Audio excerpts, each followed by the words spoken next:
Incidentally, I overheard a rumor at a street corner. On the outskirts of Shinto, in the forest beyond the church, there stands a Western-style house. Nobody knows where it came from. The rumor spread with surpassing swiftness. It seems there surprising swiftness. It seems there are people who have actually found it too. People sure are curious. The people that started this rumor and the ones that went around every mansion to look for it. One of these curious fellows is right here. We click on Ghost House? Is that what we're doing? We clicked on Ghost House. Man, don't I have better things to do? No.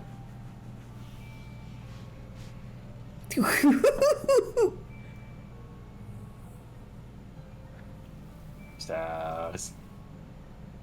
It's so blocky. It feels like we're crawling, like army crawling through the ground from this perspective. Or the grass is really tall.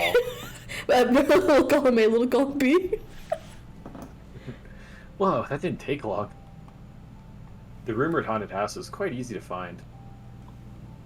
By the way, I never did get to hear what's so haunted about it. I have no business being in a place like this. There's probably nothing inside. It'd be trespassing to begin with.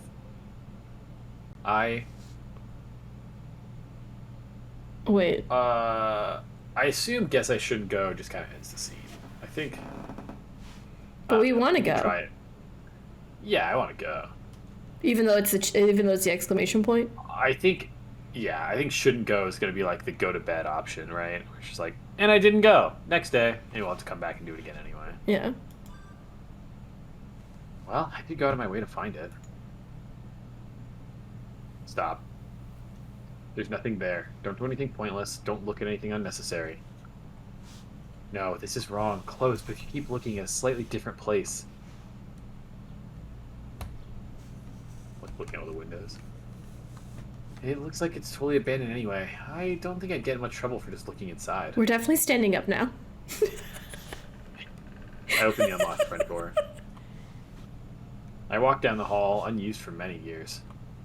I go up the long, long staircase. I'm an idiot. No matter what I told myself, I just couldn't stifle my curiosity. And now, here I am. Dominates room. Wow, it's so normal, it's amazing.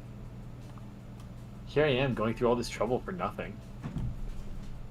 It sure is clean for an abandoned house. I wonder if there's a caretaker coming by to clean the place once in a while. This is the Bassett house. Yeah. This is absolutely the Bassett house. I examined the dust on the floor. Judging by the amount that's piled up, it's been around 6 months since the last time this house was used. Is your mic farther away from you than normal? I did a little. Is that better? Yeah. You gotta be kidding me. I mean, this... No evidence remains here.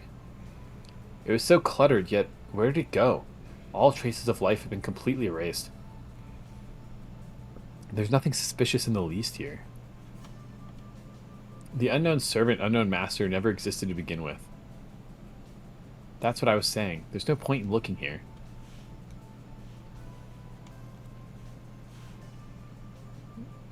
I feel dizzy. For a moment I saw an image that wasn't my own reflected in my eyes, but it soon vanished. Huh? What the hell was I thinking? I wasn't really searching for anything in particular after all. The momentary flash of insight faded in an instant. It must have just been an incoherent daydream. Given that there's a caretaker, this is unmistakably trespassing. I need to get out of here quickly. There's nothing here anyway. I'll go search someplace else. Interesting. All we really got out of that is that going to the Bassett house gives him weird vibes. And that we've seen the Bassett house. When do we have a crossover episode? Surely it happens, right? I step outside the storehouse. Having completed a bunch of tasks, I'm heading back to the house. Oh. Ryder's outside. Just heading out, or so I thought. She looks suspicious. Ryder, what is she doing? I immediately run upstairs and look out to the courtyard from the window. She's keeping an eye on the house. Is she hiding from someone? Ryder acting that suspiciously is a rare sight. Is she going out shopping in secret? I forgot to tweet the stream. That's probably why no one's here. It's exactly when no one's here.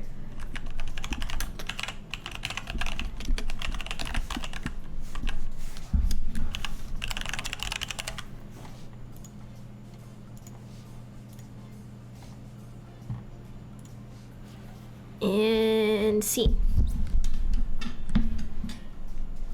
Ryder acting that suspiciously is a rare sight. Is she going out shopping in secret? I can see Soccer or Saber trying something like this, but Ryder going out in this state of alertness. No, her objective's inside. If Ryder wants to sneak out, all she has to do is jump up to the roof. If she does that, no one other than Saber can catch her or even notice her. So that means her goal isn't outside, it's inside the yard. I see. What Ryder's interested in.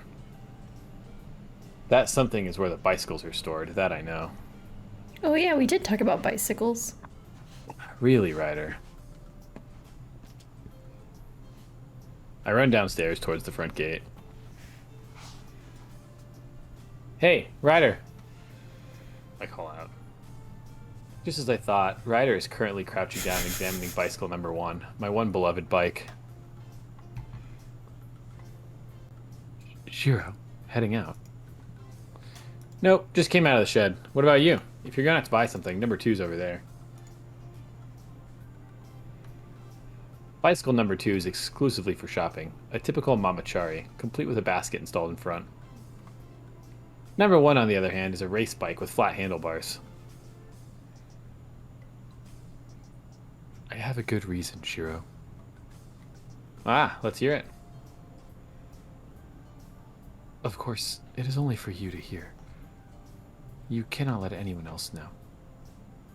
Soccer included. As you can see, there's nothing else in the world I love more than a fast vehicle. Oh, I know that. Is that the so-called secret?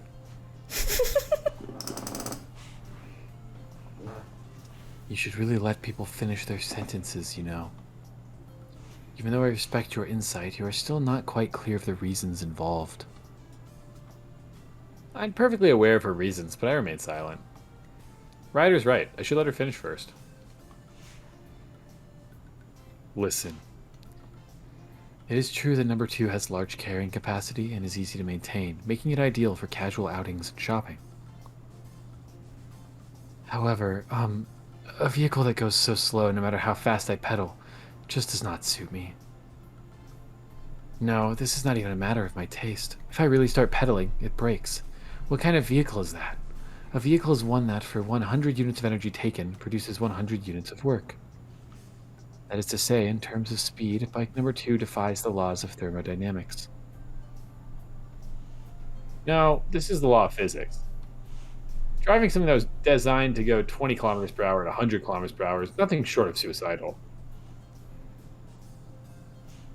But number 1 is different from the sluggish number 2, being equipped with a high-speed gear system. With this, none of my concerns should be an issue. It should also solve the power delivery problem. Now, I have absolutely no idea what in the world Ryder's planning. What do you think, Shiro? With that said, I thought you could perhaps understand my humble request. I'm sorry, but I don't. Not really. And since I don't, the answer's straightforward. Let's see. No. That was a quick decision, Shiro. Of course. I can't afford a rocket of this kind that will run wildly around the neighborhood to be born from our garage.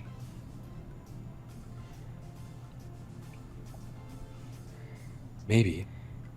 If I continue to ride number 2, the slow speed stress will cause alopecia areata. Do you not agree? Will it really? Even though Sakura will cry, the answer is still no. The birth of a crazy train isn't the only issue here. If she uses this chance to increase her sphere of influence, the power balance at our house, already precarious at best, will start to slide even more. Power balance. To put it bluntly, my position's diminishing. Shiro, if you refuse to let me use number 1, I have no choice but to resort to radical measures. Ryder, does that mean you're gonna snatch my beloved Biachi away by force? It's Bianchi. Ah, well, It's a no, bike let's brand. watch the bike anime. I'm sorry. How would I? It's a CH. Japanese even has a CH. I was just assuming it was Japanese. No, I think there is. Fucking Italian. It's Italian. Ah, It's an Italian bike company. fuck Italy. You know how much fucking Italian I've been reading recently? Every goddamn day in class I read Italian. It's awful. Anyway. No, that is the last resort. I am not the same as Saber. Suddenly, Ryder's view on Saber becomes very clear. Shiro, number 1 is not the only good transportation method in this world. It's fine if you'll not let me borrow it. I shall just have to look for... Ooh. Sorry.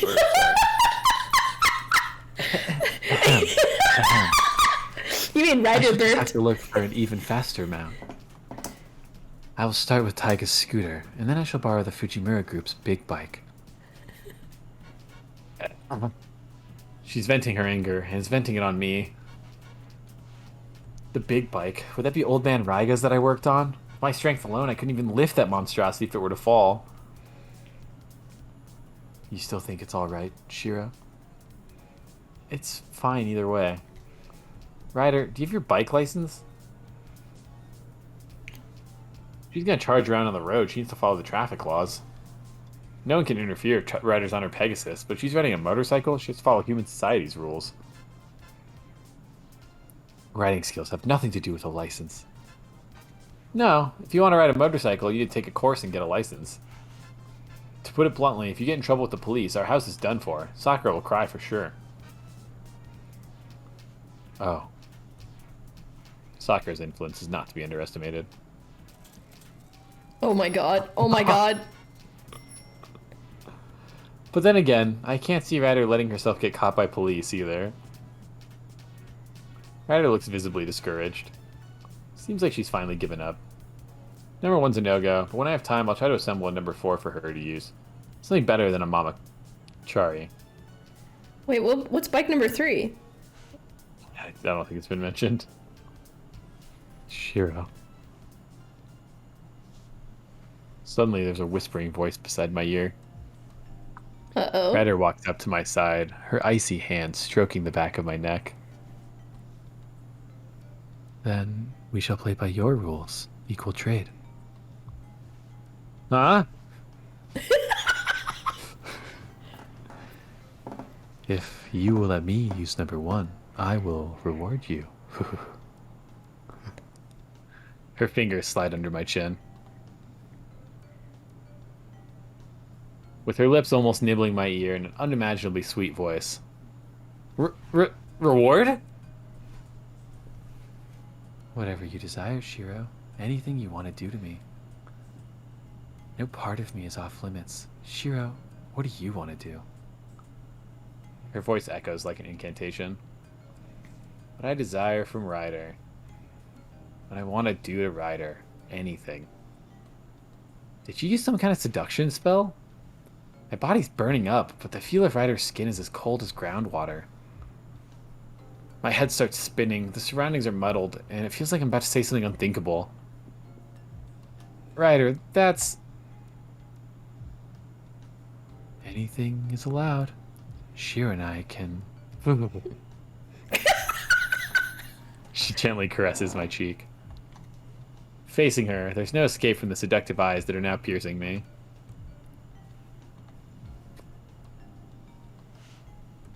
Huh? That's strange. Is Sakura staring at us? That was a joke, of course, sure. With a swoosh, Ryder's hand slipped away like a snake, nonchalantly, as if nothing had happened. It's both of us. I see the double quotation marks. I see. Double quote. Okay. That's a hard thing to time. You go ahead. Ryder. Well then, I'm heading out. You two can take your time. Oh, that's Sakura. Oh, I see. Well then, I'm heading out. You two can take your time. Wait, Sakura, nothing happened. Senpai, what did you want to do? She heard everything word for word. Wait, it was nothing like that. Ryder! She sure can change gears fast. Ryder's pedaling the number 2 like she saw a ghost, disappearing into the in the blink of an eye. Oh, for the love of... It's not like that. I didn't do any of the things I want to do with you, with Ryder. Then what things do you want to do with me? Oh, Senpai. It's not like that. Or maybe it is. It was nothing. Ryder just wanted to ride number 1, that's all. Yes, that's right. I'm number 2 to Senpai already. This is such a strange misunderstanding. I'll have to find Ryder later. Need to get her to explain things to Sakura. Damn, dude. Why didn't she just grab bike number 1? Why'd she feel like she gotta put out for that? Well, she's trying not to fucking hostilely take our bike, I guess. And there's no one said she was going to put out. She was just saying she was gonna put out. I see. We call it a day, right? Since there's nothing else. Yeah.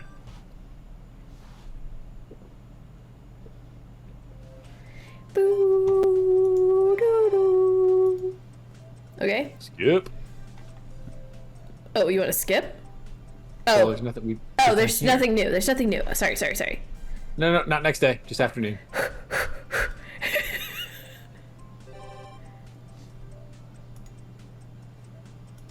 Well, now it's night.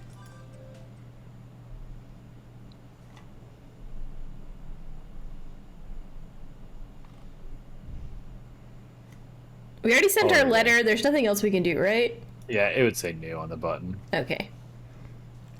Boop, boop, boop. I think you forgot how to play after the week, like a normal break time. Listen, man, I just want to make no mistakes. It's like temple time. Ryder in the temple. Oh god, I hope I have to be less sexy this time.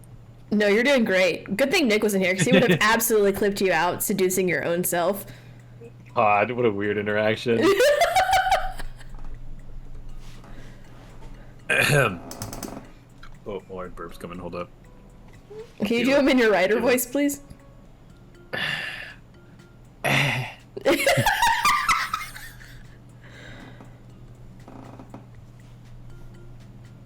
Okay.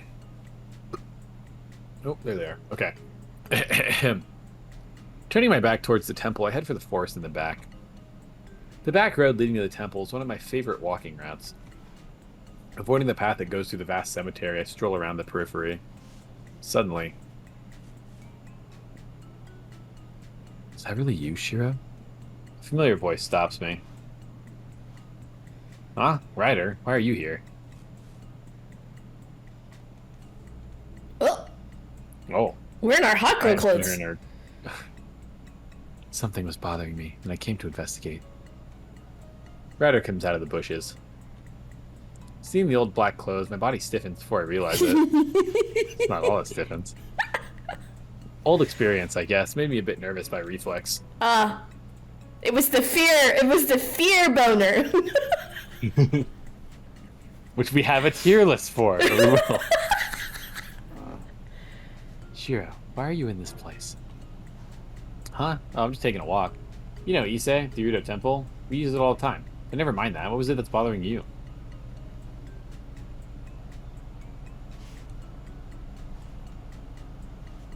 Ryder does not answer. Did a thought cross her mind? Her pointed gaze from beyond the mask is still aimed at me. Not quite murderous, but the coldness in her eyes is almost hostile.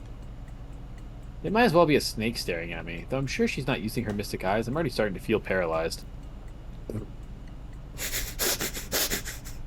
You are not allowed to drink sodas ever again. This is why I do beer. You are an absolute menace tonight. I turn away when I burp. I try not to do it just like right into the mic.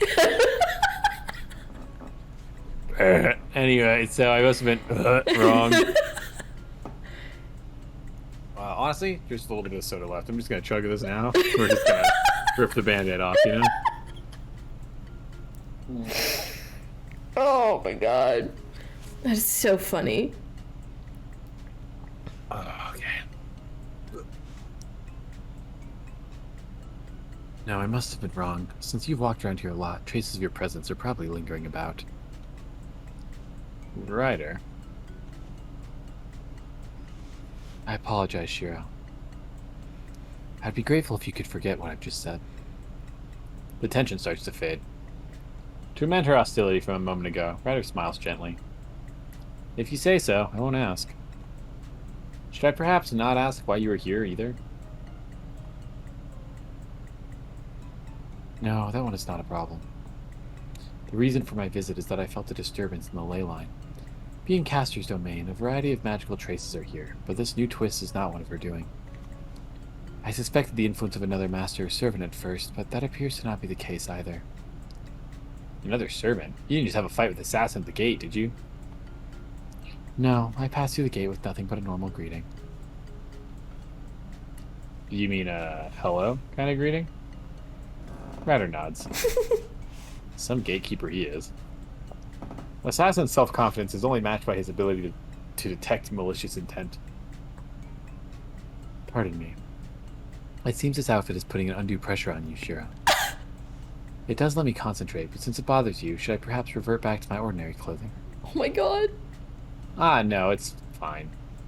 That aside, when you mentioned disturbance in the ley line, what kind of disturbance? Can you not feel it? Now she asks, I concentrate on my senses. While I cannot perceive the flow of magical energy, I can tell if there are other abnormalities or torn seams in the world around me. Using not technique, but intuition, not theory, but instinct, I probe around the entire structure of the mountain. First of all, I feel a deep aura around the mountain. Being Fuyuki's lifeline, it's natural. Overlapping each other, all sorts of arteries run on top of that.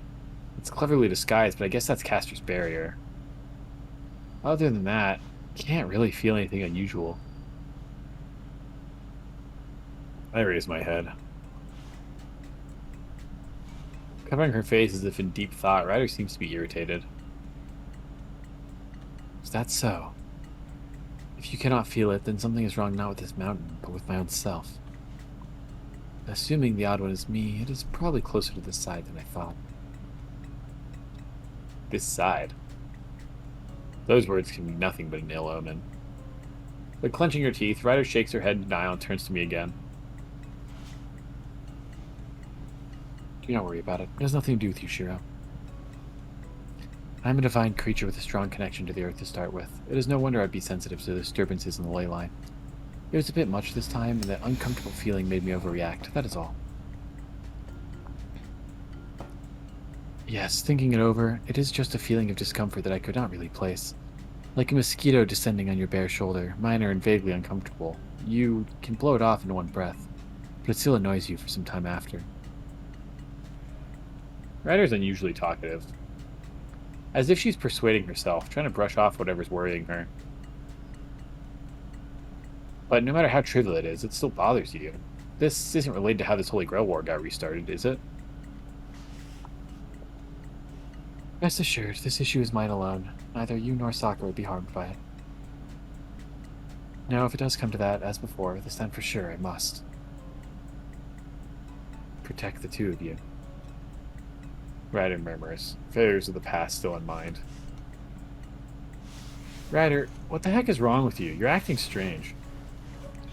Whatever's bothering you, well, to each his own. I won't ask you about it. But if there's anything at all you want to talk about, I'd like to do my best to help. No, that was just thinking out loud. It's not like it has anything to do with you or Sakura. I'm just projecting myself onto you two. In a haste, she starts mingling words. I feel bad for her, but Ryder's kind of charming this way. She always feels so much older than me, yet somehow she looks like a girl around my age right now. Does she? It's vibes. You can't tell from the picture because you're not there, you know? Sometimes someone just feels your age, and only when they're older than you. This is only applicable to people who are older than you, and only if you're also an adult. But sometimes you just get vibes that you're like, we're like the same. Anyway, please leave Sakura's safety to me, Shiro. Yeah, thanks, Ryder. Probably sensing my absolute faith, she finally managed to smile. If anything were to happen, Sakura should be safe with Ryder around. Thank you. Also, while I should not be saying this, Sakura's not the only person I guard. Even you, Shiro, are under my protection. Oh? Why is that? Even though Ryder's Sakura's servant?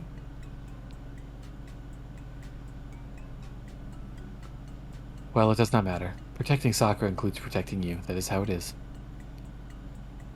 Ryder turns away, pouting. Funny. Did I say something wrong? Well then, with that, I'm done here. What about you, Shiro? I'll walk around the temple for a little longer. Ah, will you go for a prayer?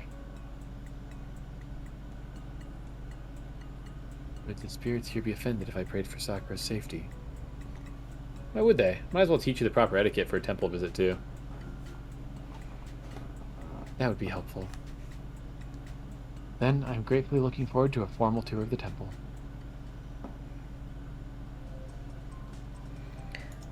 Ooh, getting all my Ryder talks out.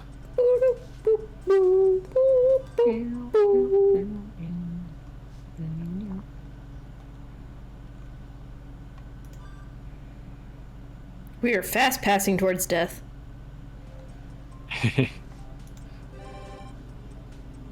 Well, don't worry, I have a trillion Ilya conversations to do still. Might as well knock out more of these outskirts. We can only do these on the 4th day. I guess everything is on. Just do the fucking quiz. Let's just get it out. This one? Yeah.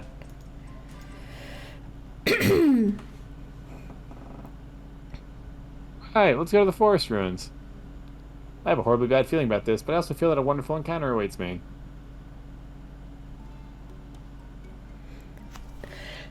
I think we've seen all. You can just skip this up until the question. Yeah. Stronger than me? No. Ogre. I'm the quiz jerk. When in Rome, do as the Romans do. And the washing machine line. Yep. Elementary. Oh, fuck. It's, Is it not 1? It's 3? No, because, like... Because she's got the one that hides Excalibur. Is Excalibur. 1. The wind is 1. 1. I don't think it's 5, so it's probably 3. It's probably 3. It's not 1, it's not 5. Okay. I can't remember what the third one is. It's like her armor or something. Or it's like... He's the king of heroes!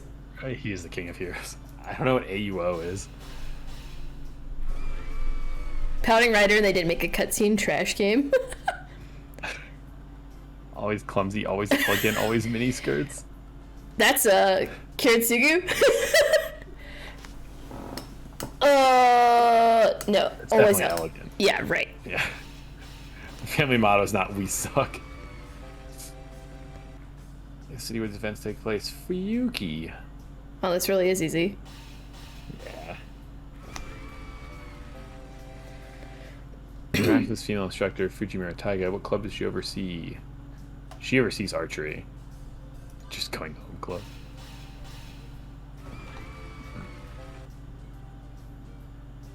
Yeah, we just unlock alcohol for getting all of them right. Twilight Castle. Go back. And then we don't stay the night. We've stayed the night every time so far. Yeah.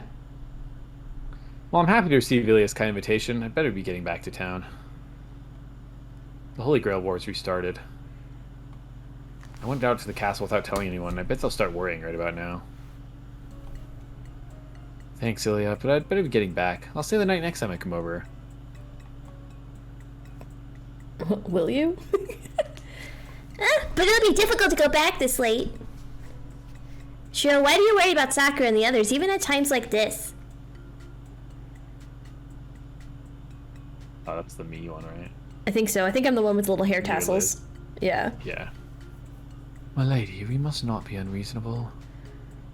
Come, Lacerit. Miya-san will be leaving now. See him out as far as the forest. Okay, too bad though. Shiro, going home. That takes care of that. I really hate to go, but this is it for today. See you, Ilya. I'll be back again. I wave to her as I say goodbye. Fine, but you better stay over next time like you said. You better do it, Shiro. Well done, Nemiya-sama. It seems that even you can show moderation at times. Laugh at my very bad accent. I'm so sorry. It's not funny. Liz shows me out of the lobby. It'll probably be dark out by the time I get back to the city. Well then, how should I spend the final night? Sure, Yeah, shit not being murdered. Is it death by werewolves? Yeah. And we loop again. And we die.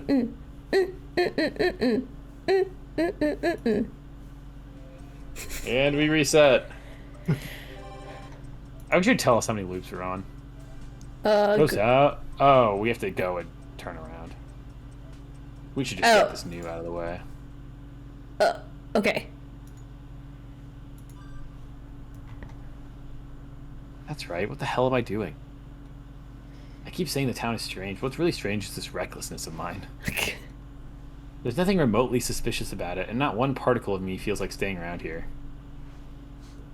Alright, let's head back to the part of town with actual people in it. Hey, that's percentage, you know? That's all part of the clear. I guess I don't need to hit night. I don't know. We never know when new shit's gonna pop up in weird ways, right? Yeah, I would hate to miss something because I was just over eager. Yeah. Nope. Triplexy, thanks for the 100 bits. Biddies. Thank you. Okay, nothing on this day.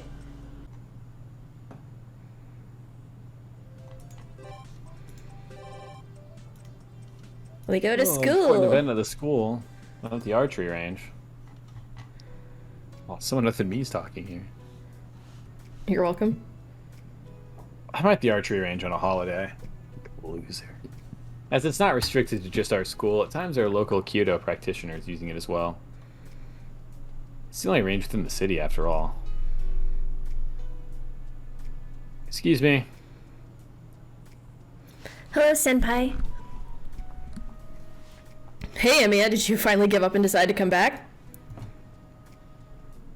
Sakura and Mitsuzuri are at the dojo. They're both in their school uniforms. I guess practice hasn't started yet. No, sorry, I'm empty-handed. What are you two doing here? Probably Sakura? Who knows? Oh, we were just having a little chat since club activities begin in the afternoon, such as the Archery Club's event for the cultural festival. Yeah, now that she mentions it, I have heard a few things about that. Something about how the club's program for the festival isn't decided yet, and how they can't quite muster up the sense of unity for that kind of teamwork-related activity. Please come in, Senpai. There are a few things we could use your advice on. Oh, okay then. Pardon my intrusion. Well then, looks like Sakura, as the new captain, must take up the flag. Yes, so I thought about that.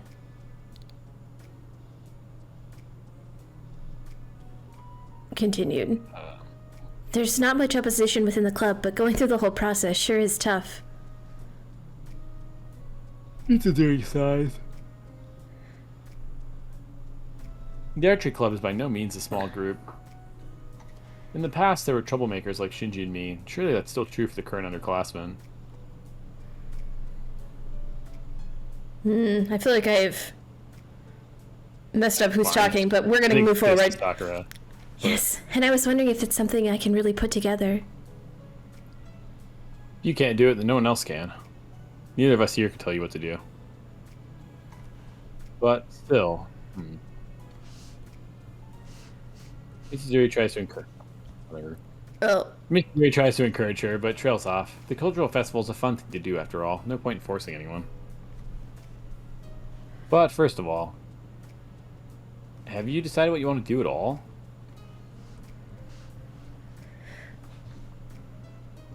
There we go. Nope, there's a bigger problem to be resolved first. The club's team spirit, or rather, Mato's self-confidence.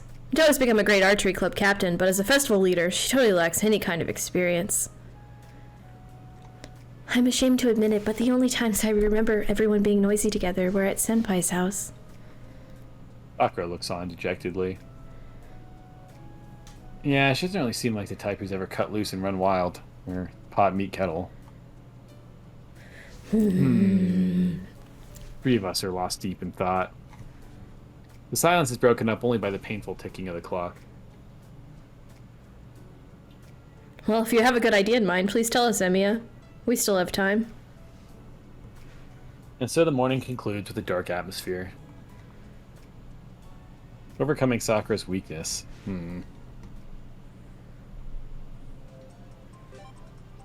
I guess it's just like a setup that unlocks new scenes. Yeah. That's why it's an important one. It's weird because, like, the premise is a time loop, right? But everything you're doing is unlocking new sequential things. Yeah. So it's like you're progressing through not a time loop. But you It's all are. very weird. You want to do outskirts again? Yeah, we got a lot in there. And I think we're out of Quiz Ogre. Can I get water real quick, actually? Yes, sir. Do you wanna do the? Let's do one of the salons, because there's two of them. Oh, we'll do Ilya. I want to hear the truth from her. In a place like this, nobody will interfere. Even waves of the reopened Holy Grail War will not rage this castle. Fuck you, you literally got double jolter. You literally got double jolter. Yeah. This guy gets the best pulls for no money spent. It's infuriating. Ilya's nowhere in sight. Somehow I get the feeling she's waiting at the courtyard. Should I call out to her or should I go there? Oh,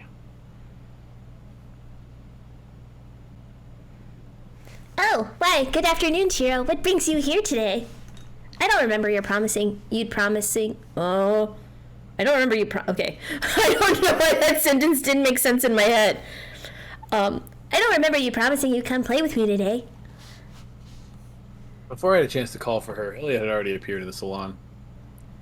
Timing's so good, it's almost as if she read my mind. That's right, I didn't, but I do have something I want to talk to you about. There's something I want you to tell me, Ilya, and don't leave anything out. I get to the point straight away. All my hesitation disappeared once I made this decision. Resolving myself, I look straight at Ilya and... Tell you what. What was it? My mouth gapes wide. Forgot what I was gonna ask. What the fuck? No, I didn't know what I wanted to ask from the start. That's strange. I feel like I need to discuss something important with you, but... Something important that you've now forgotten, right? Don't worry, it'll come to you at some point. Things you've forgotten always pop back into your head suddenly one day. Perhaps you're right. Sorry, next time I'll remember for sure. Your smile encourages me, causing my strange sense of unease to vanish. Hey, Shiro, in that case, you don't have any plans for this afternoon, right? Then let's have tea. Wait a moment, I'll have Sella prepare some. Well, drinking tea and talking are basically the same thing. Still not entirely satisfied with that, I sit in a chair. It's still early, but since we're in such a beautiful lounge... Just like Ilya said, drinking tea in the afternoon isn't bad at all. Oh. That was it? Yeah.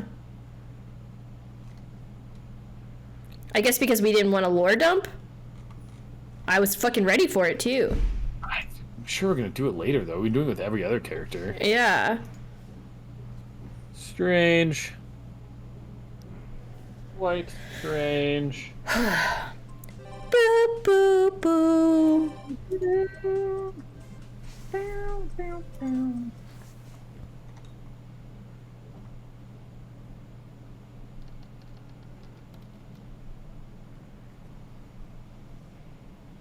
are no signs of human presence in the chapel. The priest Katamine is deceased. Well, officially he's gone missing. A replacement had come, but he returned to his country some time ago. The church, as a result, was sealed off. Oof. I rest myself on the bench. Left in solitude like this, many piled-up questions begin to resurface in my mind. There are several things I ought to think about. The first and foremost among them... Ooh. It's like an archer shooting us in the head. This has to be Ilya, right? I guess. Who else would call him Oni? Well, she would call him Oni-chan. Yeah, Oni-san is weird. I don't... Ooh, is this Oh, it baby could be Gil? Gil? What are you forgetting, right, Oni-san? Nice, we're so smart. So says the blonde boy standing by the altar. I guess it makes sense that he lives here. This is where Gil lived. Yeah. You. Hello, you look like you were having some trouble, so I came to give you a hand. He walks towards me slowly. It gives me flashbacks of the figure of the former priest who once existed in this chapel. He would pinpoint my worries precisely and expose the truth I didn't want to know. What I'm forgetting, huh? And you would happen to know? Yeah, I do. I'm sure Saber-san and Sakura-san must be quite perplexed by now. About why you would be slacking off, that is. Slacking off? Sure, I'm not aggressively trying to get to the bottom of the situation, but doesn't slacking off have more of a different nuance to it? Slacking off? So what have I been skipping out on? Your daily training, Oni-san. You haven't been using magic at all, have you? Did you go practice in the storehouse even once since the war restarted? That's just because I didn't know how. No, I just didn't have the opportunity to practice. Now that someone's brought it up to me, it wants it only a... Oh, that's right. This little smug face. That is significant. It's a little abnormal for a training maniac like you to not practice just because there's no good opportunity. Yeah, that is true. Just as the boy says, the very idea of Emiya Shiro failing to train himself is abnormal. So that was the real cause behind this uneasy feeling. The question is, why had I forgotten this fundamental habit? If there's an enemy, then what was this... If there is an enemy, then was this feeling itself some kind of magic planted by the enemy? I was forgetting my magic training. Wait, does this mean I can't use reinforcement anymore? That's not possible, Oni-san. You only forgot about your own powers and weren't using them. People can work with most of what they know, but they can't venture into the unknown. They aren't aware of it, so they can't do it.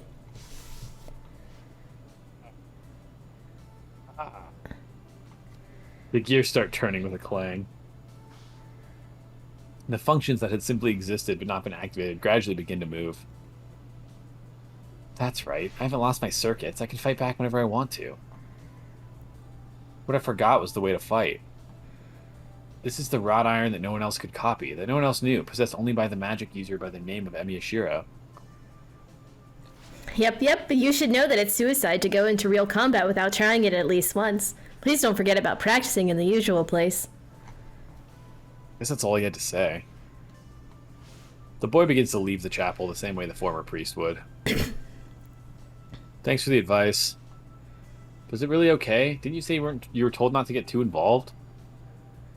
It's not okay, really. I'll definitely get scolded. She's scary when she's mad. Before she used to insult me with her sarcasm, but now she'd plain ignore me. It's pretty tough. Porca miseria. Orc what? It's slang. See, she wasn't brought up very well. Say what? Blondie goes up the stairs with a gloomy expression. Well, as long as I made some progress. I think that's Italian for sad pig. Bianchi. That basic thing I forgot. I remembered what the one weapon that Emiya Shiro... actually, I remembered the fact that he has a weapon. As soon as I have a spare moment, I'll have to restart that training. Yay, we unlocked projection memories. Because it was quite a few sessions ago, but we were on the bridge with Saber trying to fight Archer. And he was like, I got this, I can block. And then his grade was like, well, you can what? And they just got shot in the head. Ooh! That's probably our projection training, right? Yeah. We're gonna beat Archer's ass. My heart is beating fast. A clear sense of purpose is thickening the blood throughout my body. Now I see. This is why I've been coming to the storehouse for no reason at all. My body continued to plead even as my mind was unaware. Go there. Take back your former self. Know your weapon. Without it, I can't fight alongside Saber. My body remembered that truth. Sitting in a full lotus position, I focus my nerves. Now, let's see how well I can still use it. How long have I not done this? Seeing as I can't recall even that, I might have problems just activating the circuits. I have no confidence in myself. With the intention of going all the way back to the basics, I'm buried deep in myself. Sorry. I also laugh. But it seems that all my worries were pointless. Activating my circuits and attempting reinforcement magic succeeded without a hitch. Huh. It isn't that big of a deal when I know what I'm doing. Anticlimactic, but I suppose this is what it usually feels like to get out of a slump. Also, surprisingly, this was interesting in itself. This is the first time that it felt fun to train and use magic. I can finally go further. I think of the sniper that I shouldn't have seen yet. I finally remember what my own weapon is. Now I'll polish this power for as long as time permits.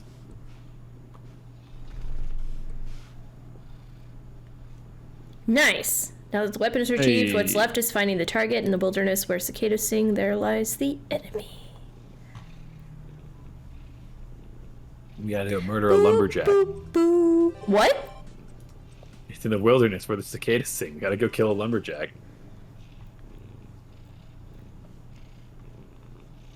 It's come to be a late lunch. But to calm my stomach's grumbling, I take my lunch and head for the park. The park on this clear autumn day seems to be almost as crowded as it would be on a weekend. The benches are pretty much all taken. Looking for a place to sit down, I walk along the riverside. From the mouth of the river, I can smell the salty fragrance of the autumn breeze. No wonder it's starting to feel cold. But thanks to the deep blue sky and bright sunshine, even those are forgotten before long. The weather's truly refreshing today. On the other side of the row, swaying radiant golden ginkgo trees. The voices of children cheering and the sound of a ball being bounced around reach me. Soccer. Game of soccer, huh? Yep, did that. Together with Shinji. It was a snowy day, very unusual. Back then, Shinji lost one of his shoes. Well, whatever. Having found a nice grassy spot near the playground, I sit down cross-legged. Won't be long for I'll be able to see the outline of my stomach. It's gotta look like a deflated soccer ball already. Wasting no time, I take out my 2-tier container and dig in wholeheartedly. As soon as my consciousness comes back, I look up, still munching. Out in the field, 4 versus 4, 8 kids are struggling with the ball. Munching on my soy sauce boiled burdock, I keep watching the game. What I thought was a mere child's play is actually looking pretty good. Looks like the attack and defense are well aware of their roles. Despite having an unusual number of players, this isn't just a kids game, it's more of a mini-match. Having watched for a while, I noticed that the 2 kids on the inside are clearly different. Their pass is quite nice looking. Seems like they're going easy on the rest. Must be the local soccer club members or something. Thinking that, I see one energetic guy just vigorously kicking the ball forward. Falling victim to feints in an amusing way, he keeps pitching forward. Seeing that pitiful but persistent little figure, I suddenly get urged to help him out, and it wasn't just me who felt that way. From the opposite end of the field, the jeans-clad figure is cheering in his support. Not in the usual cheerleading way, but rather expressing her own joy and sorrow, relaying it as the match progresses. The kids seem to notice it too, feeling awkward whenever they hear her voice. Definitely not Japanese. The hair is a pretty golden color, a white, slender, girl-like figure. I definitely remember seeing the huge lunchbox at her feet before. Wait, now that I look at it, aren't those my shirt and jeans? Alas, so close. Keep on pushing. Saber. Yep, no mistake. That blue ribbon, definitely Saber. Actually, now the weather's nice. She did say that she's going out sometime during the day. Yes, like that. Perfect. Worthy of praise. But the moment I stand up, about to wave to Saber, who's completely immersed in the game, one of the kids stops the match and turns towards her. The other kids start gathering as well. Oh my god. Oh, is it over already? Oh, a woman. Whatever. Nechan, shut up! As the kids come closer, Saber looks around herself nervously. Bite. Oh, that's you. Of course it's you. I even did a girl voice. What the fuck? Ugh. By Nechan, do you mean that is me, correct? Not like there's anyone else. We don't care if you watch, but be quiet, would you? Yeah, it totally messes up the rhythm. Several kids voice their agreement. I apologize for my careless actions. I always happen to see a great number of people cheering on TV, and so I thought I would attempt a little. When a point is scored, like this, a wave started by a mass of people, also quite a spectacle. Bending, then straightening her knees, Saber meets the kids' unimpressed stares. I beg your pardon. I will quit quietly from now on.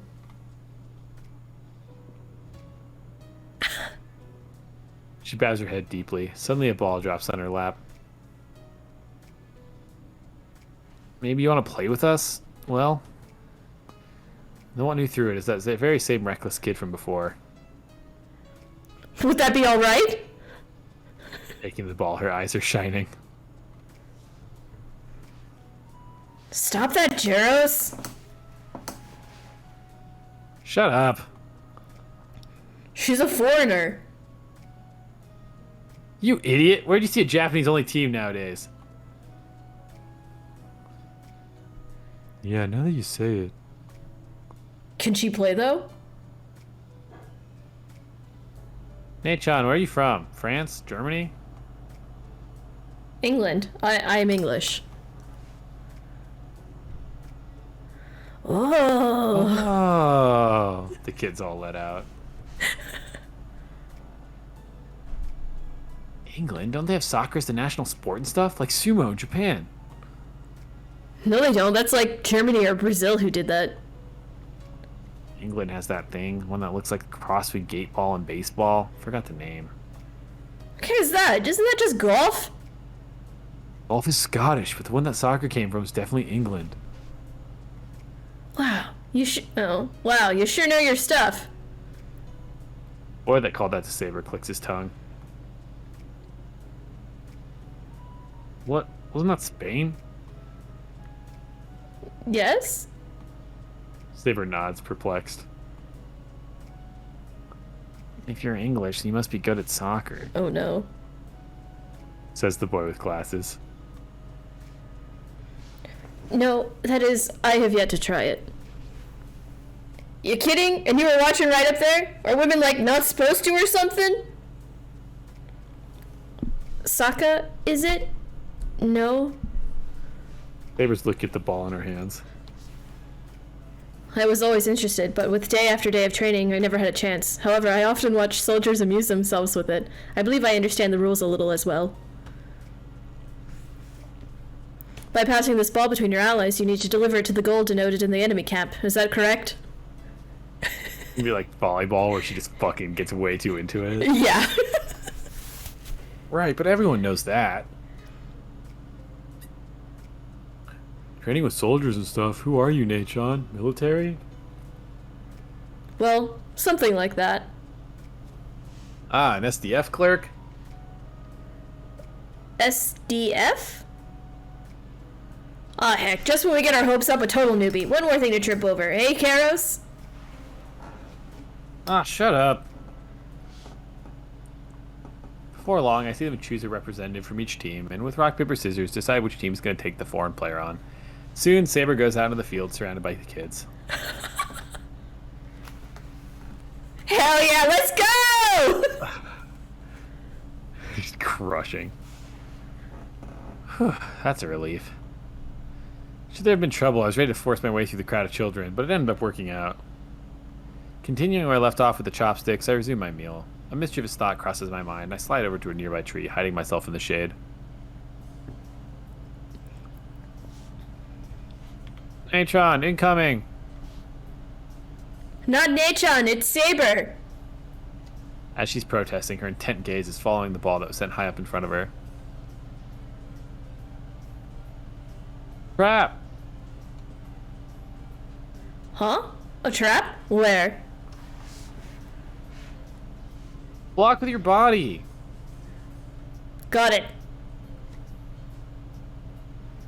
The awkward game continues for a while. No matter how short she is, she still looks out of place playing alongside kids. Saber herself pays no notice, her face shining brightly. Even the kids, feeling the joy, soon stop going easy on her and begin the real match. That's when it really became a sight worth watching. Right before my eyes, she starts to get used to handling the ball by mimicking the kids' movements.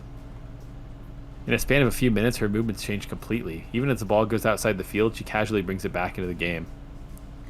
And even the opposing team can no longer just kick the ball towards the safety zone. Their passes are becoming more cautious. Speaking of which, the soccer club member-like kid I noticed a while back. As expected, Saber's chasing him, but he managed to keep her at bay with feints. Suddenly slowing down, he kicks the ball in a direction entirely different from where he's looking, tricking Saber hilariously. But that's not happening a second time. While pretending to go for a long-range kick, he passes the ball to a nearby teammate instead. Seeing through the maneuver, she quickly catches up. Finally, the ball's hers. Unfortunately, her 4 teammates are still behind her. She's all alone right in the middle of the enemy field. As if unsure what to do next, she looks back. The response comes back as a mix of high-spirited voices. It's wide open! Shoot! Saber's face suddenly becomes serious. Okay.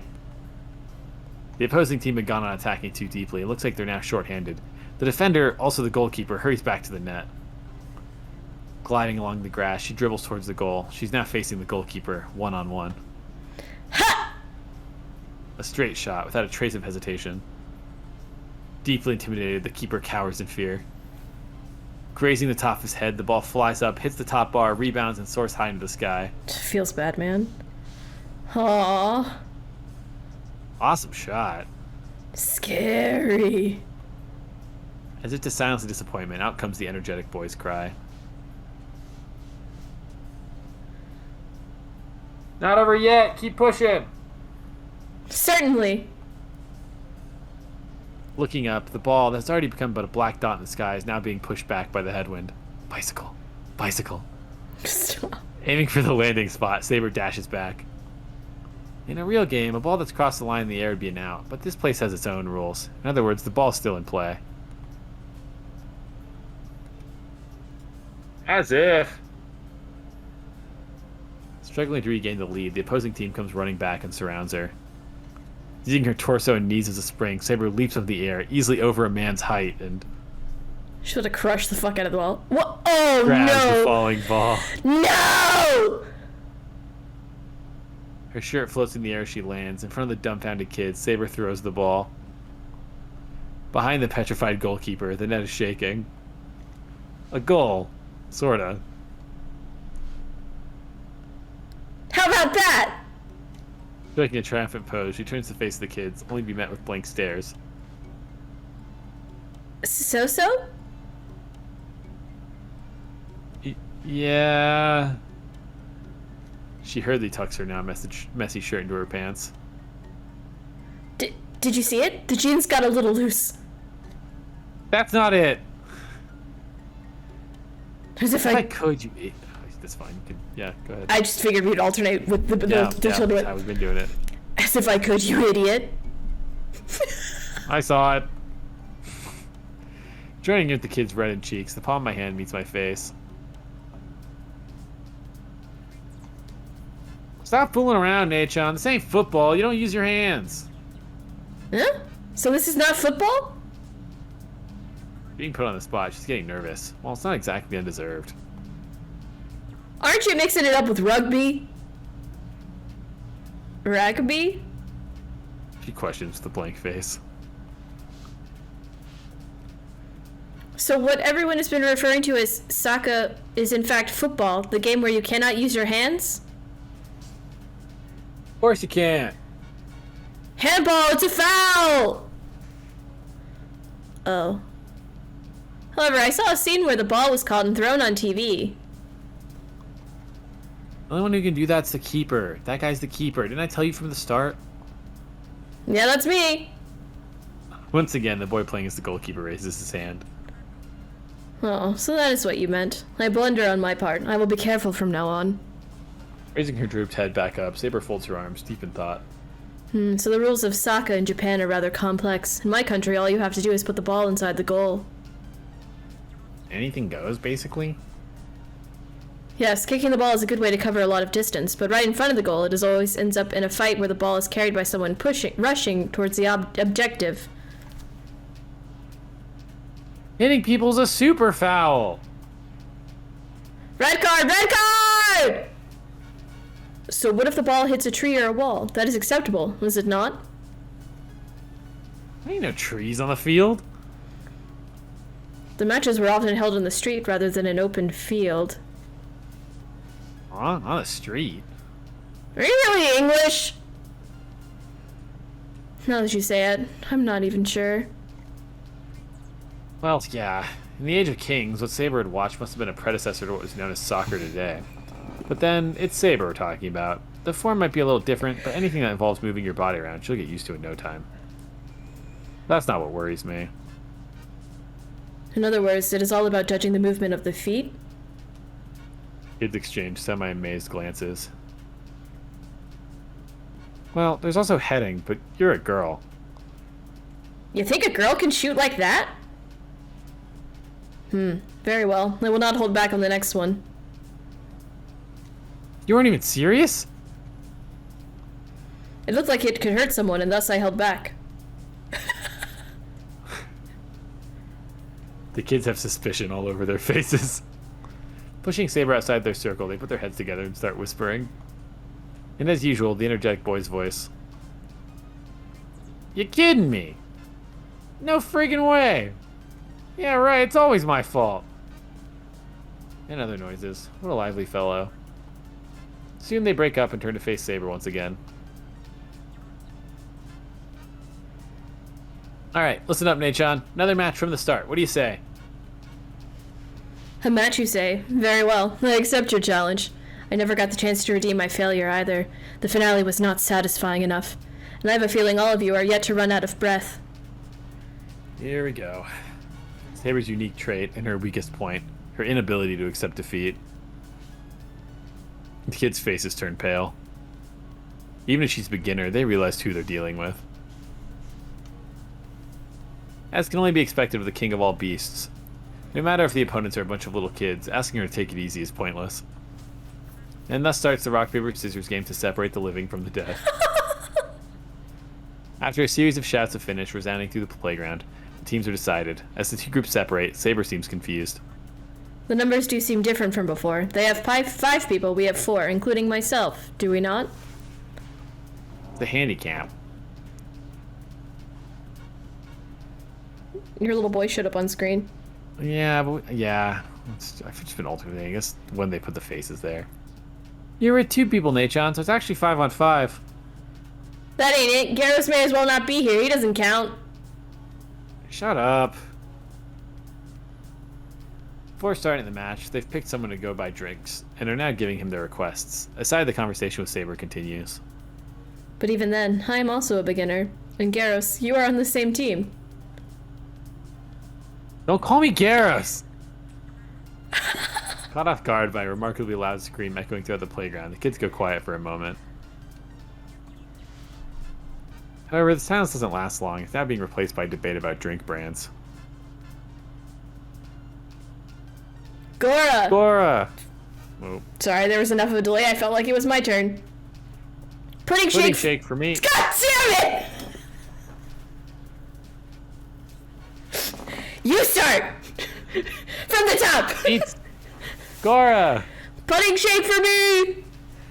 Me too. No way! Mayashiame. Dr. Pepper! Hot! What? That guy's a psycho. That guy is that grown adult standing in the back. He goes, Dr. Pepper, hot. Angara G. Tahipo! Sadelf. Fine, we'll be back when I find it. Better drink it. That's probably Saber. Yeah. Definitely black tea for me, in a bottle, if possible. Wait, one more should come too.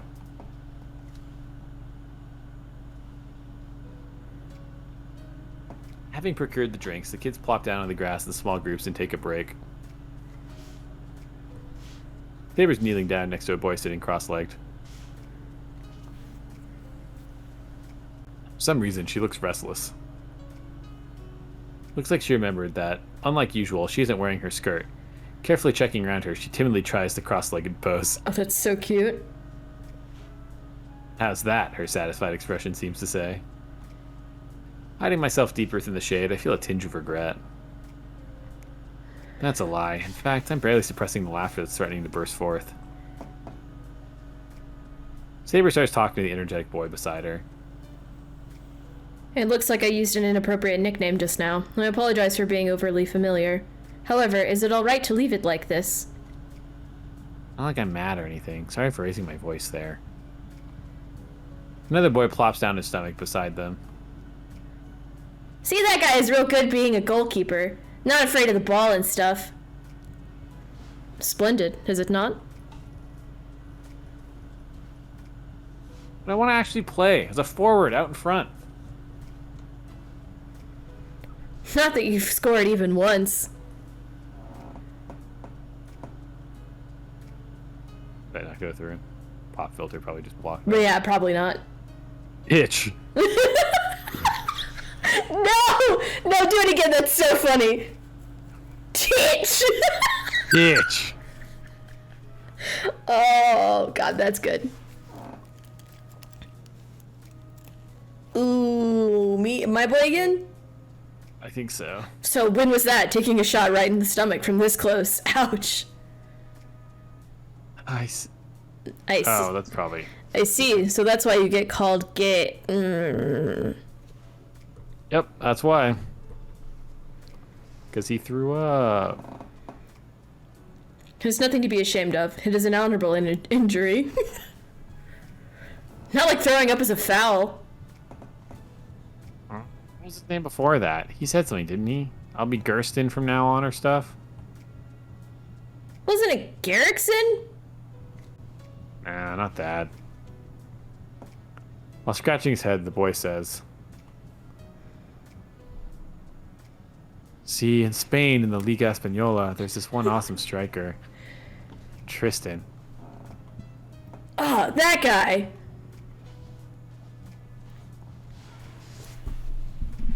Right that moment, Saber's eyes flip wide open, her gaze fixates on the boy in front of her. What now? Stay away. Tristan. Yes. Are you Tristan? Told you I'm fine with Garrus. It's embarrassing. Stop it already. A magnificent name, is it not? Tristan, you should definitely have yourself called that. It's not like it's my real name. Seeing how bad I am at soccer, it doesn't even fit. He says, pointing at the proud-looking Saber. That does not matter. For a young boy like you in any age, it will be your greatest desire, above all, that will encourage you when you leave for the battlefield. Confused, Tristan's cheeks start burning red. Oh my god. Not scored a single goal? You soon will. Let us do our best. We, all four of us, as a team. Taking the initiative, Saber stands up straight. At any rate, when the game is finally at the 77 versus 88 stage, every point scored by every player is a chance. Nichan, that's basketball. There ain't no 3-point goals and stuff either. Weird foreigner.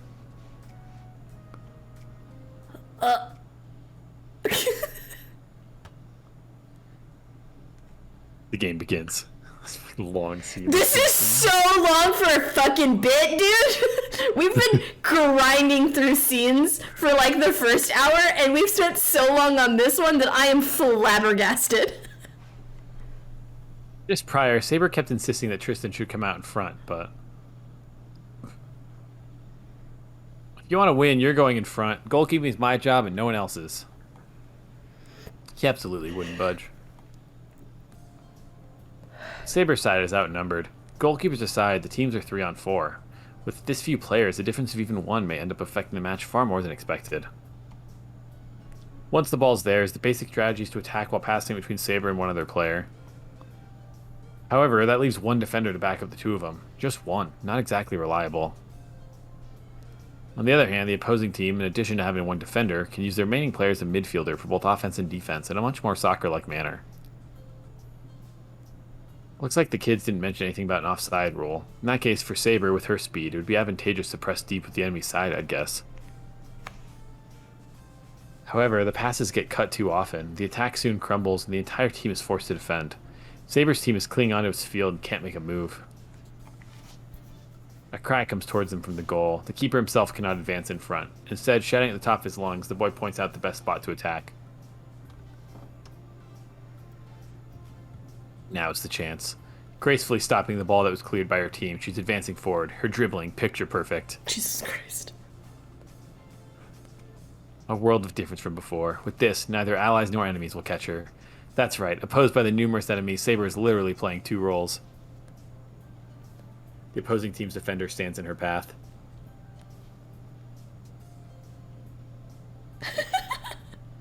Slowing down, it looks like she's about to pass the ball to her teammate on the other side. Suddenly, turning her body around, she dashes forward yet again. A feint. Having artfully handled the opponent, she leaves him behind. Well done, now only the goalkeeper remains. Oh my god. A chance! A preemptive strike! Her teammates' cheers intensify. Never stopping her feet for even a moment, Saber nods. Even the goalkeeper already has the vision of her last shot flashing before him. Seeing the image of a roaring lion approaching from the front, he knows he's already dead. I will not miss this time. At an even greater distance this time, she finally assumes the shooting position. Is it confidence? Or maybe just compassion for the keeper, giving him time to run away? Ha! A flash of her foot like a bow releasing an arrow. A gunshot-like sound reverberates throughout the field. She killed him. She broke the fucking ball! Yeah. My cheeks shiver as if having received an electric shock. Oh, wow.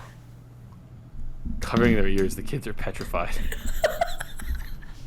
Did she break the sound barrier? Stop!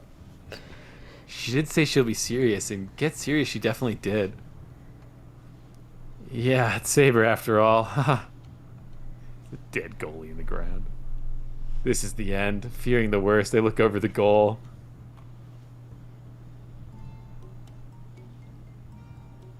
What's left of the kid? A gaseous mist of red particles. Oh my Well, god. not quite. Huddled behind the goalpost, the poor kid finally dares to crack open his eyelids. There's no ball, and neither is there a gaping hole.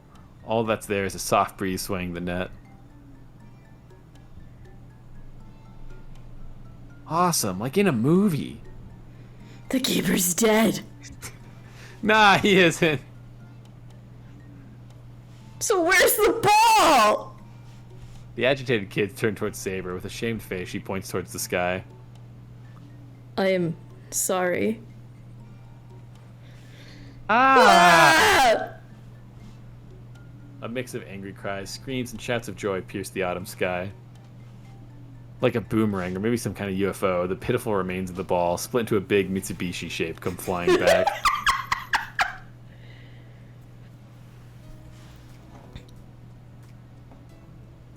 Oh no, Segusa's ball broke. Nichan killed it! Ain't my problem, because it's Kuda Nichan that'll be mad. What about the match? Oh yeah, one more time, please. But there ain't no ball! Saber hangs her head in shame. In the meantime, the remains of the ball finally land in the nearby thicket. Having received the full force of the impact, the synthetic leather has split magnificently, straight line burn marks evident on the surface, the latest victim to witness Saber's deadly attack. I hesitate for a while. Shall I watch the match till the end, or shall I leave before they notice me? I want to keep watching, but I shouldn't interfere with this development. Looks like there's not much choice with this, though.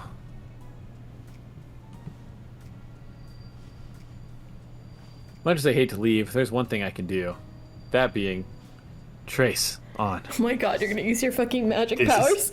This is what we remember the ball tracing for. Mourning over their fallen comrade, only Tristan manages to not fall into despair. So what? It's just a ball.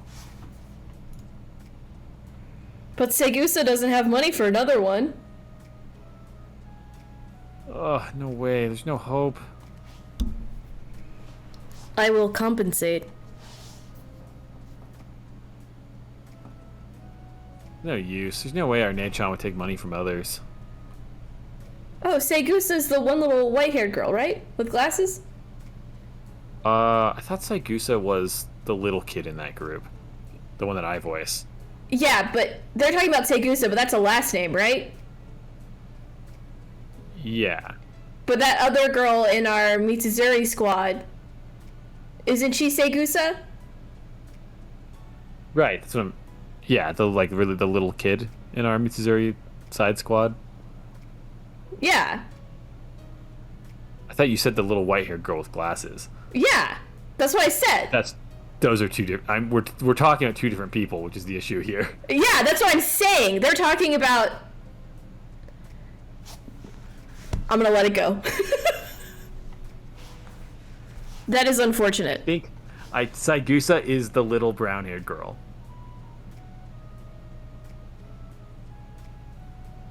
I thought she had white hair.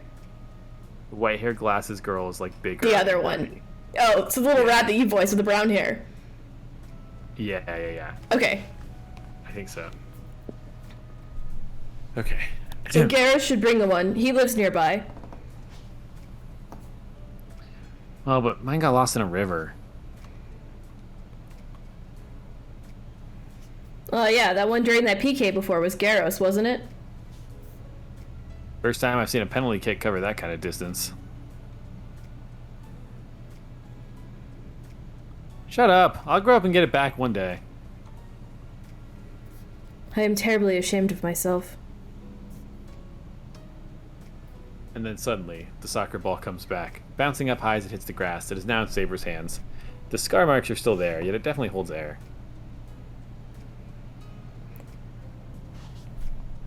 Huh? What? Where did it come from? I'm still watching, but now from the thicket behind them, lying on the ground. The kids huddle around Saber, gawking at her hands. It's fixed. Scary. Surprise, Nechan, are you a magician? No, magic is my weak point. See? It came back, right?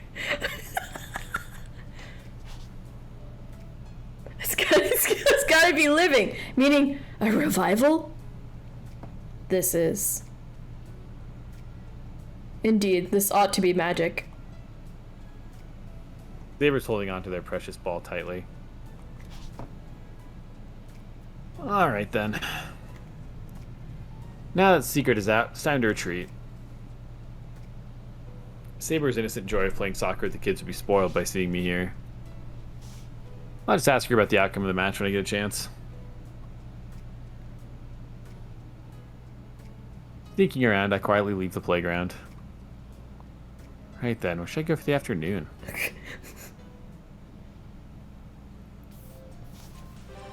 I like that skit a lot. Shocking how long it was. Shocking!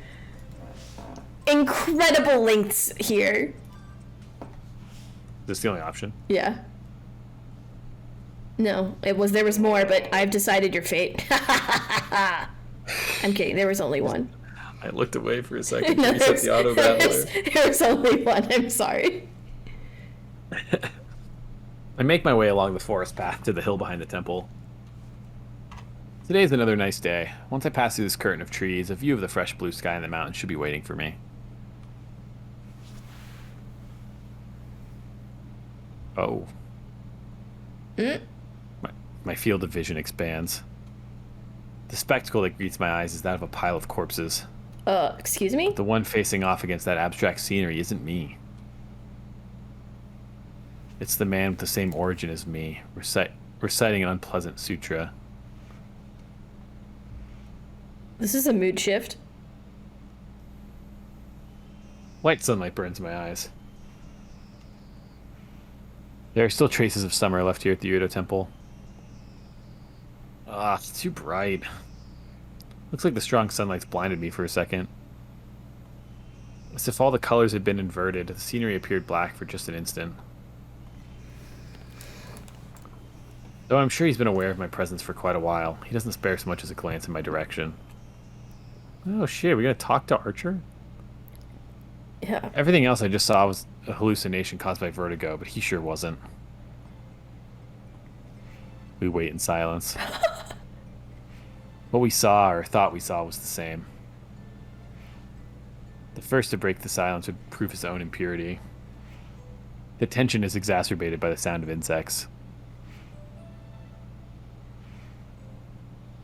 I look closely at that familiar back. Now that I think about it, why isn't he wearing his red mantle? I can understand that it'd be too hot to wear it in the summer, but it's already fall. No, more importantly, he's not the type of guy that would remove his armaments like that because of the weather. He's too cool to not wear his coat. Still, the sun's getting in the way. This is a favorite spot of mine, but having this many nuisances here is enough to make me want to pick a fight. Hey. You wouldn't have happened to been somewhere high up wearing that outfit, would you? The forehead that the arrow had pierced recalls the pain that we'll eventually feel. And what if I have? I don't believe I happen to have seen you within my range. I thought so. I haven't seen you at night either. I just felt you were there. At any rate, I have to cause everything that could possibly happen to occur. Kill or be killed. Once I cause both to happen, I only have to choose the outcome that's more convenient. My turn to ask questions. Are you patrolling Fuyuki with Saber during the night again? I am. I haven't been to Shinto, though, for some reason. Or more precisely, I haven't been able to go. I wouldn't recommend you do. Stay away from Shinto after dark. If you try to cross the bridge from Miyama, you'll be needlessly attacked. Query, if Rin is in England, how is he here? Are I they don't think there's a physical range on that, like, magical bond connection? necessarily. I see. But also, we're in fucking absolute nonsense territory as far as how our servant's still around, so... Okay. Because really, there's no grail either, right? So no servants should be able to manifest at all. But that's part of the mystery. Okay, I will stop thinking hard about it. Yeah, exactly. He called him a fucking troll. I skipped that line for you. Huh? What? Don't tell me you're the troll guarding the bridge. The Shinto area is my shooting range. Those who enter will receive warning shots. From what he's saying, he's driven back the other servants already. Because of that, Lancer, Rider, and Caster can't come near Shinto at night. Lancer's place of residence should be the church, but maybe he camps out in the mountains. Well, leaving that aside. Oh, and that includes me. You're an exception. I will shoot you between the eyes without any warning. He's not lying. The bowman's intent to kill me is real. I can't believe you're still out to kill me. With Tosca gone, now's your chance. Is that it? Obviously. With Rin involved, it would get complicated. My master dislikes battles that don't produce results. On the other hand, she's quite the warmonger. I'll agree with that. As much as she likes competition, Tosca isn't the type that goes looking for a fight. But if one starts, she's the kind that would get involved, and as long as she's in it, she'll aim to come out on top. Yeah, if Tosca were around, she wouldn't let you do as you please. Even if the Holy Grail War were to resume, she'd wait and observe the situation until someone else began a battle. Which reminds me, I haven't asked you yet. Archer, what do you think about what's going on? I don't intend to fight as a servant. However, as I've been entrusted with watching over things in Rin's absence, I cannot ignore it. Well, a little more aggressive than the other servants, huh? Anyway, you want to get to the bottom of this just like me. Not willingly. That's why I'm not wearing my mantle. This kind of thing isn't my fight. Ah, so that's why I found him here without it. That's a serious business outfit. Archer hasn't gotten serious yet. He's just fulfilling the minimum requirements as the watchdog left behind while Tosca's gone. I do think the coat is magical. It has, like, protection to it. I'm sorry, it's still funny to think of it as a serious business outfit. Sure. So can I interpret that to mean you won't take part in the restarted Holy Grail War? You're just playing the part of the superhero defending the piece of Shinto, right? If you call me that, I will kill you. Don't call me goddamn superhero. Yeah, you on the other hand are an exception to that. There's no need to wait until dark. If you want, how about we just kill each other right here? Nice. Archer responds to my murderous urge. My mouth twists eagerly into a grin, and... You're really gonna fight him right now? You gotta be kidding. Like hell am I fighting here? And don't forget, if this is an extension of the Holy Grail War, the fighting's gotta be done at night. Does it? Yeah, you gotta avoid humans seeing it or whatever. Alright. I smoothly evade his urge to kill me. Let's wrap up our conversation here. See you around, Archer. I begin to head back down the mountain. Fine. I will get serious where it concerns you. As a reenactment of the unfulfilled Holy Grail War, I will kill the two of you with everything I have. Provocation and readiness are in his voice. The bowman has proclaimed that he would fight not just me alone, but Saber and her master. If that's the way you want to play it, great. Let's meet again once I'm ready. A noble determination wipes away my coarse lust for blood. This is our license to kill each other. An invisible letter of challenge has definitely been passed between the two of us.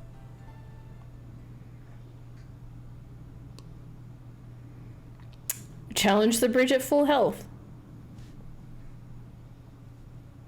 I love that we have to officially challenge him before we can go to the Shinto bridge.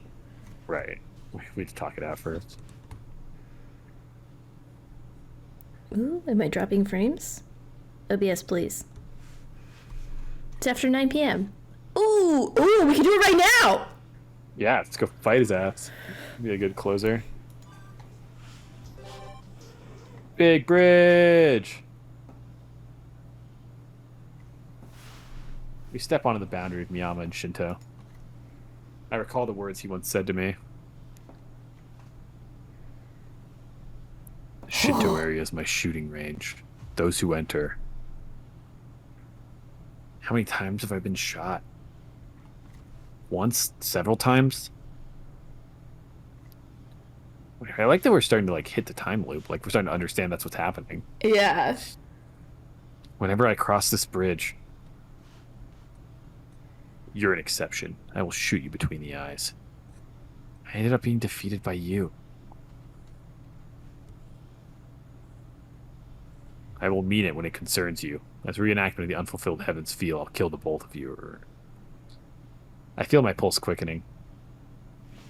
The blood that's been sleeping starts flowing, and the rush circuits start activating. Sorry to keep you waiting, partner.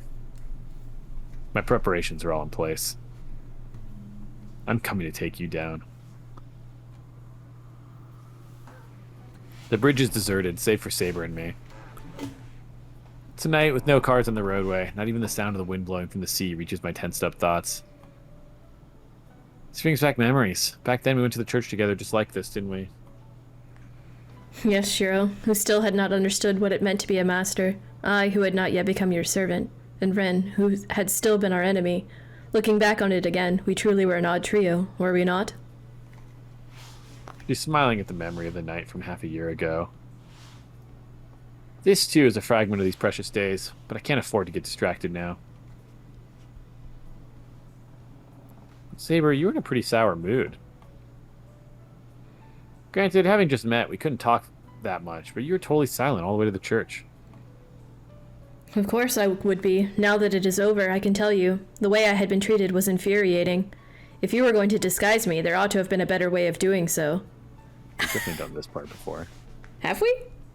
Yeah, we've had this conversation. Oh, my bad. Do you want to skip it? It was a long time ago. If you don't remember it, we can keep doing it. I don't remember most things, Jake. Well, up to you. Well, let's just keep going. We'll set the mood. Alright. Saber's picky when it comes to disguises. Memories of the numerous expensive disguises she had been wearing last time, during the Fourth Holy Grail War, it seems. She had mentioned she'd also been dressed up as a man in a black suit. Saber's inability to dematerialize must have caused Kiritsugu a lot of trouble as well. It appears that you have something to say. Very well. As your apology for that incident, let us settle this no... Saber, above!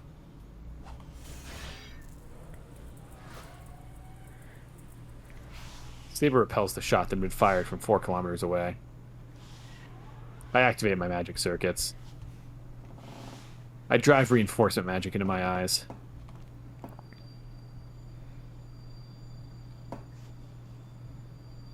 I can see you, Archer. He doesn't have a serious coat on. 2 pairs of eyes that should not be able to met. Each one is now aware of the other, an enemy that neither should have been able to see.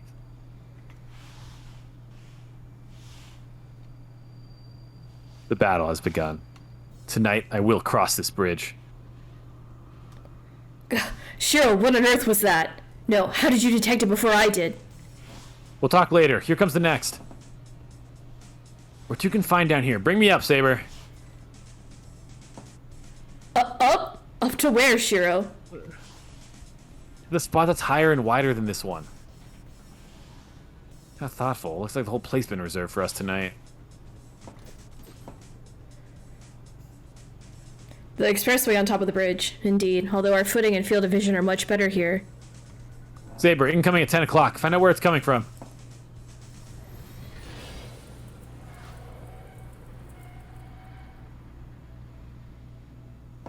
Second shot.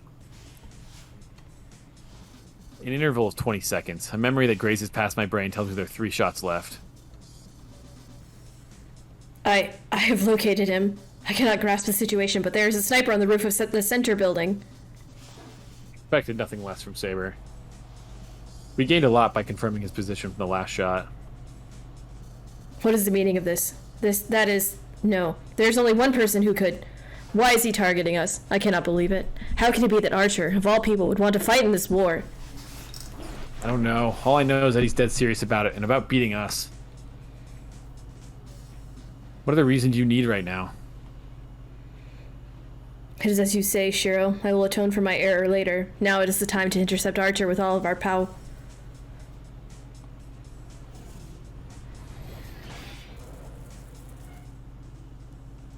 The third shot. A grace period of 2 more shots.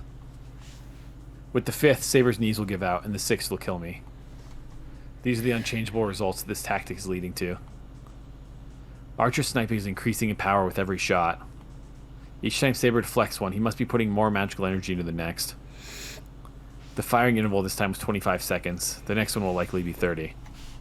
These intervals are his weakness. If we can attack him right after he fires, before he can charge the next round, we'll avoid the same fate that's befallen us before. But how? He's 4 kilometers away from us as a straight shot. On the roads we need to take to get to him, the distance is double that. With Saber's noble phantasm, we can put up a fight, but with Excalibur, the area of impact's too large. There's the risk of sweeping down not only center building, but even the surrounding buildings, and on top of that, we're dealing with Archer. Knowing Saber's attacks as well as he does, he must have a defense against Excalibur. The best way to fight a skilled sniper is to get close enough to engage in hand-to-hand combat.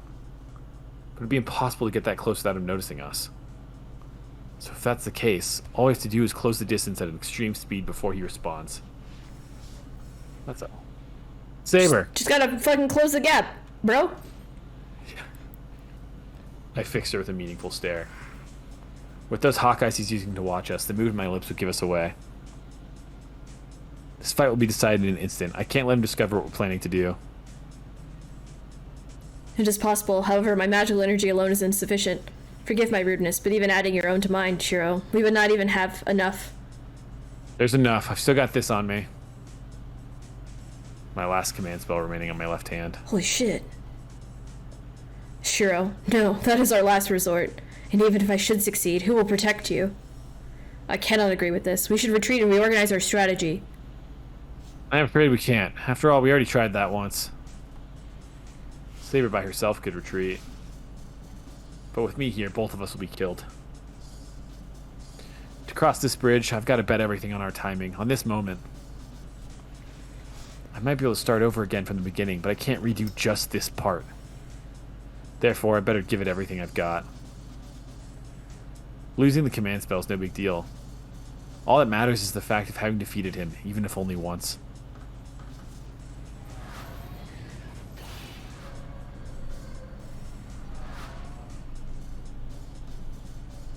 The fourth shot. Saber's ability to repel his shots has reached its limit. I'll back you up with the command spell. Saber, can you do it? There's no time. As always, this is the fastest I can manage. Honestly, you're always so quick to make these decisions. Saber lowers her stance. She looks like a carnivorous animal, tensing up the moment before it springs. Your orders, my master. After all, I am your sword.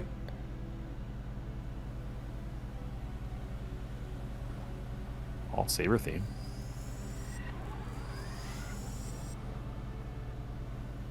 Her blade becomes visible.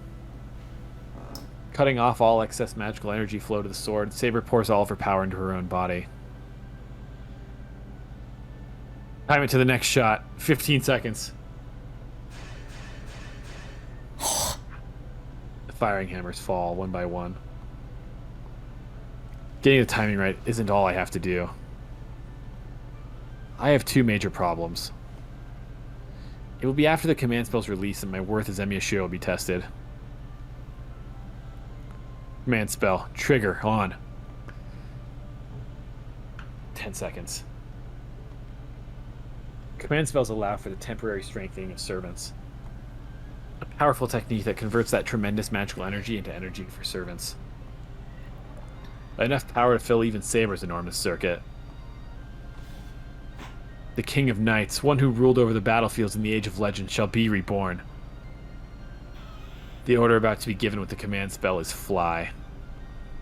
This is no metaphorical flight. Saber will literally fly in a single leap from here to the roof of the center building. Saber once fought Ryder there in the past. A reenactment of that fight. Now, if movement's limited to a straight line, then by raising the amount of magical energy for the time she's in the air, the distance covered in one jump will increase. If all the magical power of the command spell is used solely to let her fly, then it shouldn't be impossible to reduce the great distance between us down to 0. In accordance to the vow of the Holy Grail, I, the 7th Master, order thee... 5 seconds. Opposing us is a nameless bowman. The heroic spirit of wrought iron that uses the noble phantasms he traces as arrows. The name of the arrow being trained on us is fronting.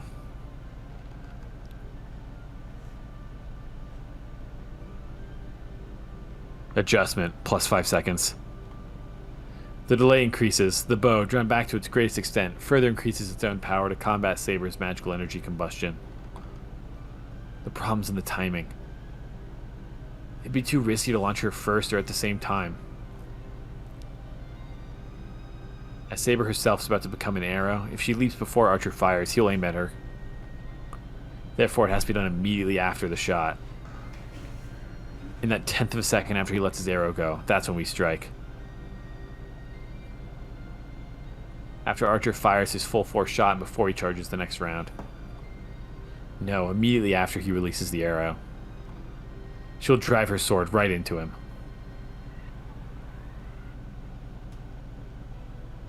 The roar of their swelling magical energy.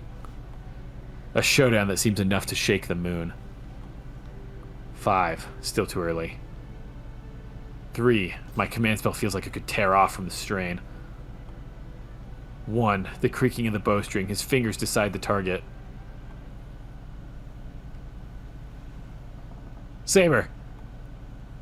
Go! Cut that bastard down!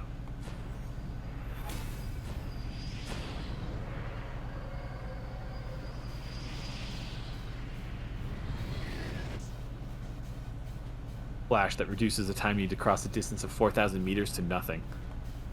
All of Archer's magical power concentrated in the single enchanted sword, his arrow, glides through the air, carrying sure death to its target. The name of that trace sword is Fronting.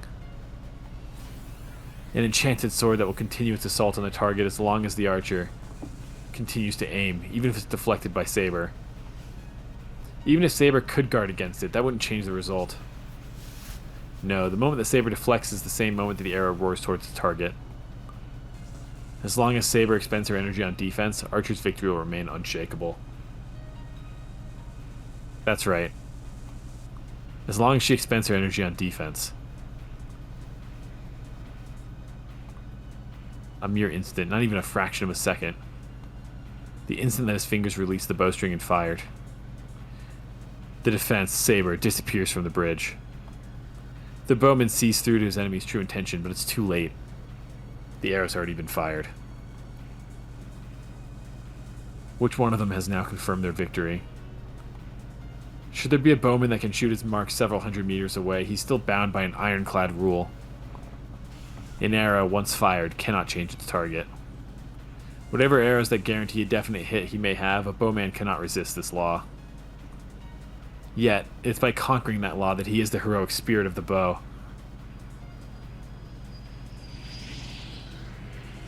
The arrow's changing its path. No, it's a path that was meant to strike 2 enemies from the start.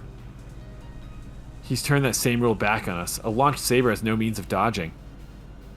The arrow transforms into a demonic bullet that will shatter the King of Knights. An unavoidable death, one nobody could escape. Yet, it is by rising above that fate that she is the heroic spirit of the sword.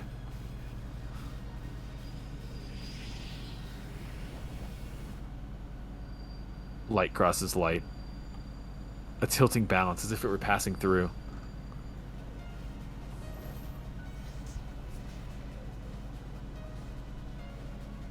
Blue light rises to the heavens as though singing its victory. The red light plummets to the abyss as though lamenting its defeat.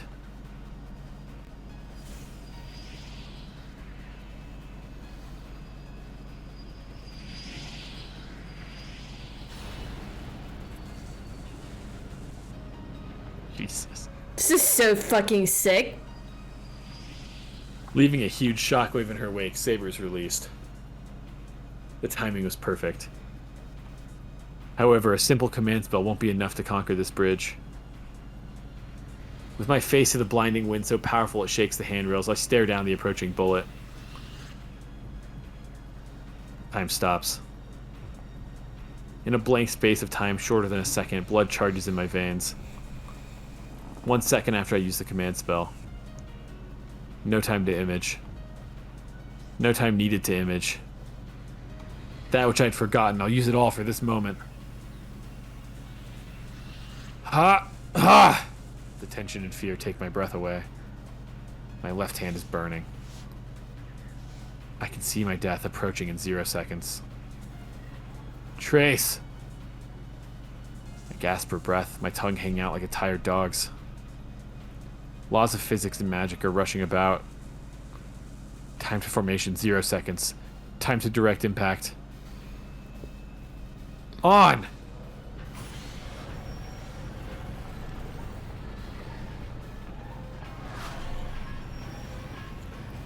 Oh.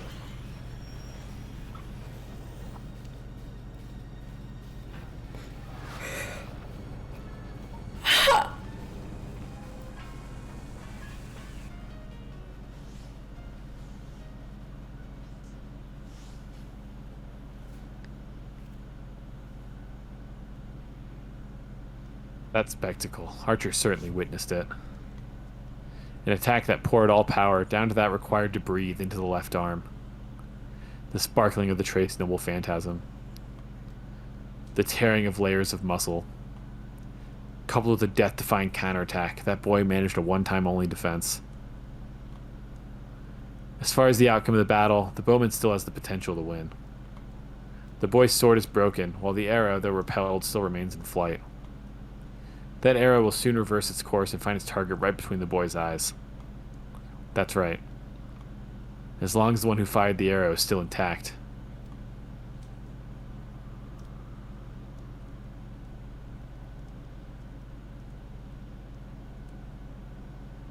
Sick wallpaper. Sick wallpaper. Less than 2 seconds after the 5th shot was fired. How stupid of me to not have readied my sword before notching the 6th shot.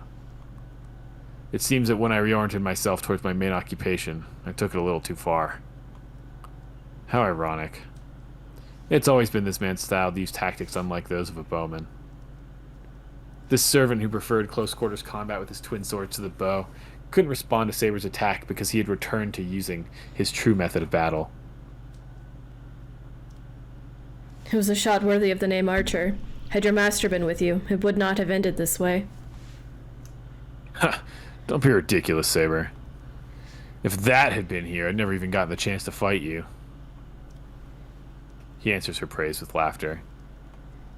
His lips curve into an expression not of contempt, but of fraternal respect.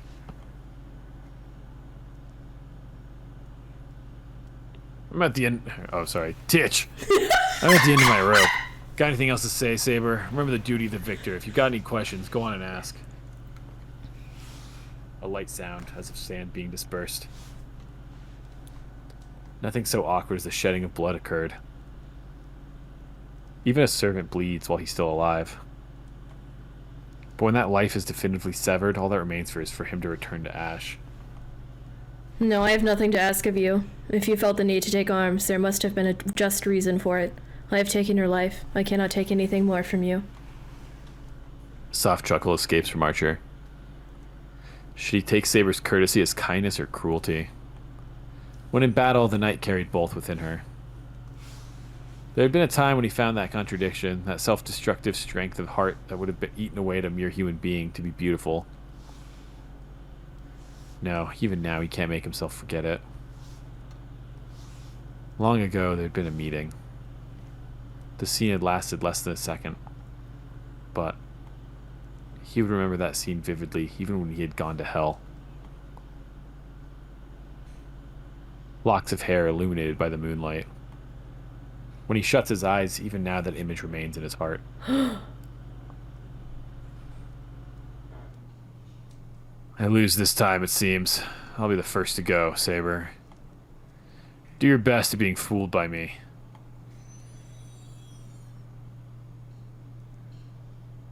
Scattering without gallantry, Archer is destroyed. His bitterness and defeat, all that's left. Sheathing her sword, Saber bites her lip.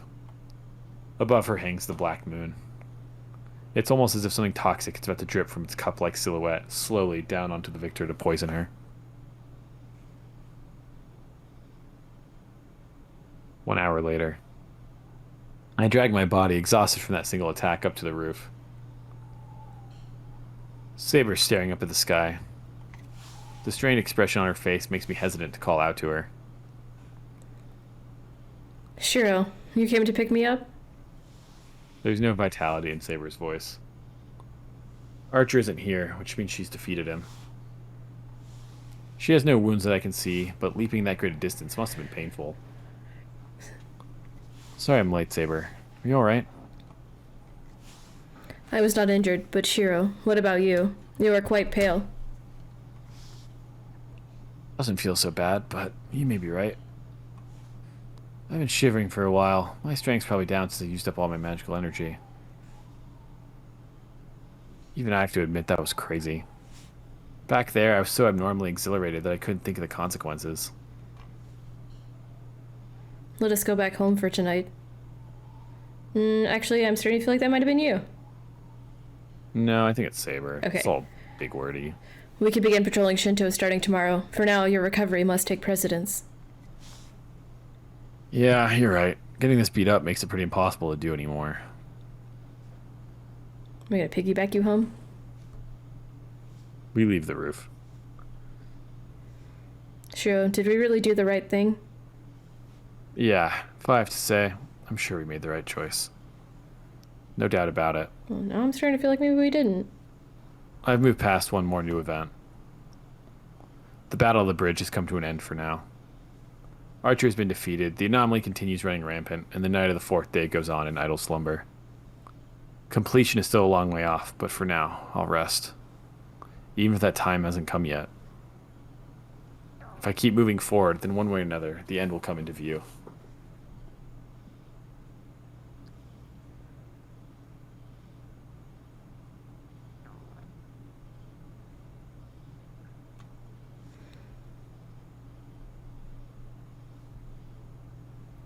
Dead bridge breakthrough can now Hey. cross the bridge during night patrols.